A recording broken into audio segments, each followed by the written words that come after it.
separates the blessed children of God from their own God. The way that leads the tree of life was already closed because of sin. Genesis chapter 3 verse 24. And I am reading from NIV.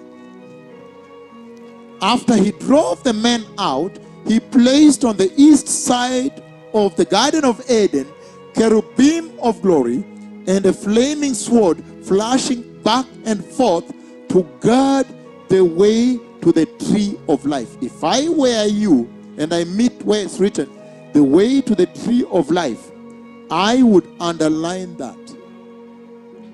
The way to the tree of life. There is a way that leads to the tree of life. He put cherubim of glory to guard the way to the tree of life.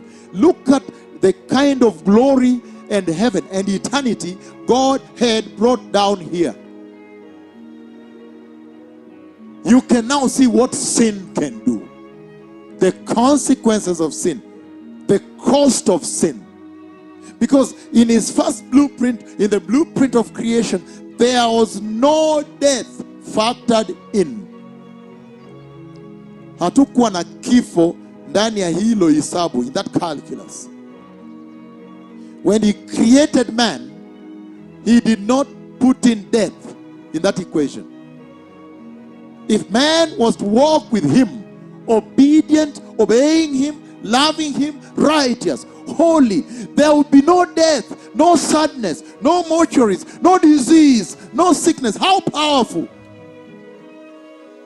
And God is powerful. He can stretch the earth to accommodate all, as many. His powers are infinite. Hallelujah.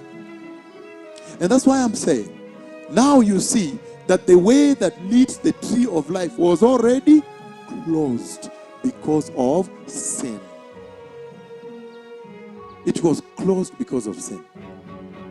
Has it not ever bothered you, even just in your reading? Let's say you are just reading as a person, the Bible on your own. Then you feel like this thing is bothering me, right?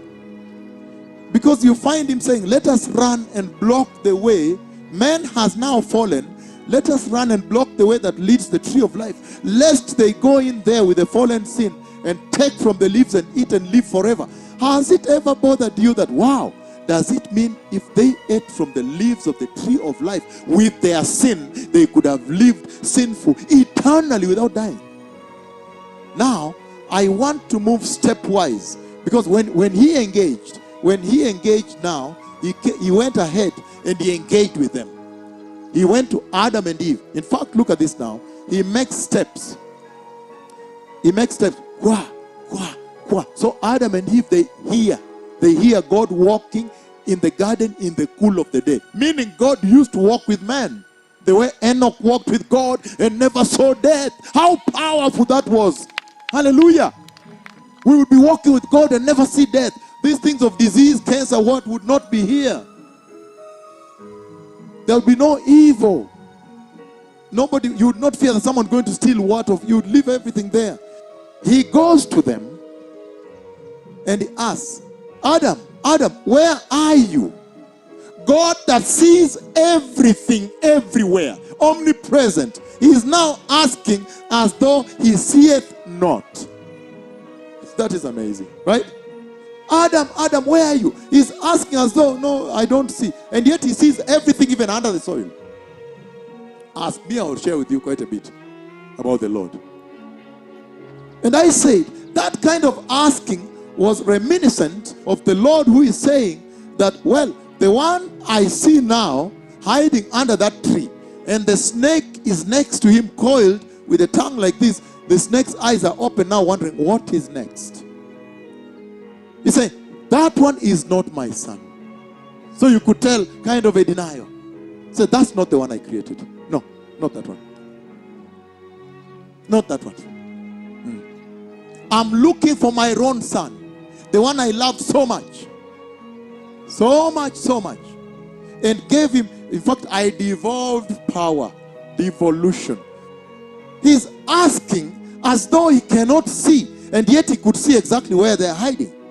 Adam, where are you? They says, oh, I heard you walking in the garden and ran away. A fellowship that was so close, walking together, has now turned into fleeing, fear, terror. I feared him, I ran away. Oh, sin is bad. Sin is bad, beloved people. Separates you from God. Sin separates the blessed children of God from their own God.